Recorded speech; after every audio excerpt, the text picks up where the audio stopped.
السلام علیکم أعوذ بالله من الشيطان الرجيم بسم الله الرحمن الرحيم تلك الدار الآخرة نجعلها للذين لا يريدون علوا في الأرض ولا فسادا والعاقبة للمتقين من جاء بالحسنة فله خير منها ومن جاء بالسيئة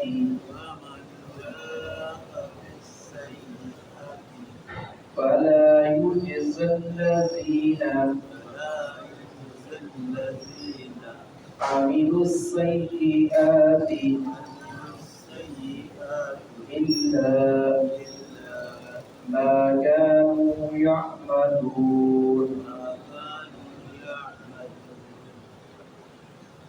اللہ تعالیٰ نے اپنی رحمتوں اور اپنی برکات کا تذکرہ کیا ہے اور ان لوگوں کو نصیب ہوں گی جو لوگ اللہ کی زمین پر فساد نہیں پھیلاتے.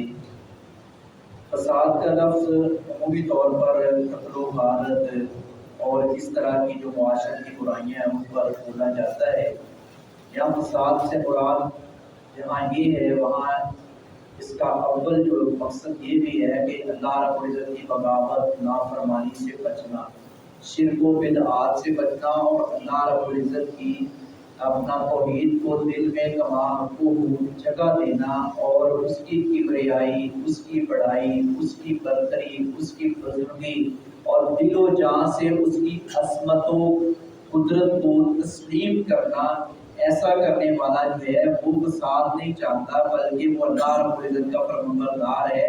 اور ایسے لوگوں کے بارے میں فرمایا تلک الدار الآخرہ، یہ آخرت کا گھر ان لوگوں کے لیے ہے اور جو نیکیاں کرتے ہیں، ایمان کے ساتھ ساتھ نیک اعمال کرتے ہیں.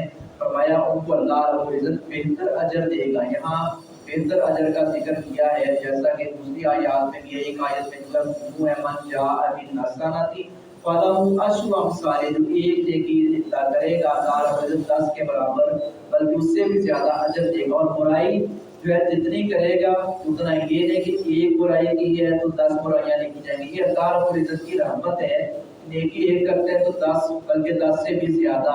مختلف روایات کے مختلف الفاظ ہیں لیکن گناہ ایک کیا ہے، غلطی ایک ہے، لکھی ایک ہی جاتی ہے. تو ہمیں چاہیے کہ ہم برائیوں سے تمام حقوق بچنے کی کوشش کریں، حد الامکان بچنے کی ہم کوشش کریں اور نیکیاں کرتے چلے جائیں. اللہ کی رضا کے لیے نیکیاں کریں اور یہ نہ سوچیں کہ میں نے بہت نیکیاں کر لی ہیں کوئی بات نہیں، اگر میں فلاں نیکی نہیں بھی کرتا تو کون سا کوئی اتنا بڑا مسئلہ کھڑا ہو جائے گا. نہیں، ہر نیکی چاہے وہ بازار چھوٹی ہو یا بڑی ہو کر گزرنا چاہیے. اس کے لیے کوشش کرنی چاہیے کہ کاش مجھ سے یہ نیکی ہو جائے اور ہر برائی سے بچیں اور یہ اللہ سے توفیق مانگا کریں. لا حول ولا قوت الا باللہ. اللہ میں بے بس ہوں، اللہ میں نیکی کرتا ہوں تیری توفیق کے ساتھ، میں برائی سے بچتا ہوں تو تیری توفیق کے ساتھ. میرا کوئی کمال نہیں ہے تو مجھے اپنا فرمانبردار رکھ. یہ دل جو ہے تیری 2 انگلیوں کے درمیان ہے.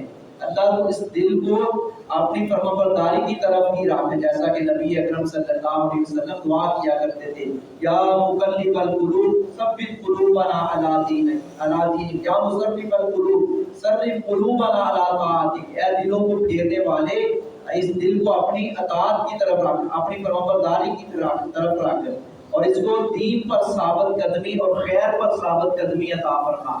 تلک الدار الآخرۃ، یہ دار آخرت، نجعلھا ہم کرتے ہیں اس کو، ہم اس کو دیتے ہیں. یہ آخرت کا گھر جنت کی صورت میں نعمتوں کا دار متقین کے لیے جو بنایا للذین، ان لوگوں کے لیے جو لوگ لا یریدون نہیں چاہتے، وہ لوگوں بڑائی، وہ اپنی بڑائی نہیں چاہتے، تکبر نہیں کرتے، کمانڈ فقر کا اظہار نہیں کرتے۔ اللہ رب العزت نے مال دیا تو پھر بھی آج انکساری، ہر حال میں اللہ رب العزت کی رضا پر۔ ہم کہتے ہیں کہ یہ تکبر، یہ بڑائی تو یہ اللہ رب العزت کو جھٹتا ہے، ہم تو اس کے در کے فقیر ہیں، ہم تو اس کے مانگتے ہیں، اس کے سوالی ہیں، ہم اس کے در کے غلام ہیں۔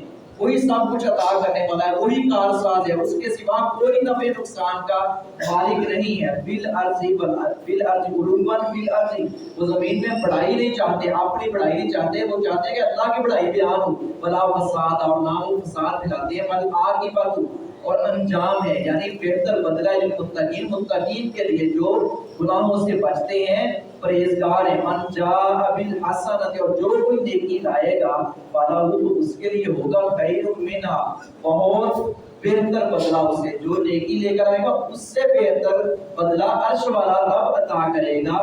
ومن جاء بالسیئۃ، اور جو کوئی برائی لائے گا، فلا یجزا، تو نہیں بدلہ دیا جائے گا، الذین، نہیں بدلہ دیے جائیں گے، الذین، وہ لوگ جنہوں نے عامل السیئات، عمل کیے برے، ان کو اللہ رب العزت بدلہ جو ہے وہ دے گا اتنا ہی جتنی انہوں نے برائی کی ہے، الا ما کانوا یعملون، مگر جو کچھ وہ تھے عمل کرتے۔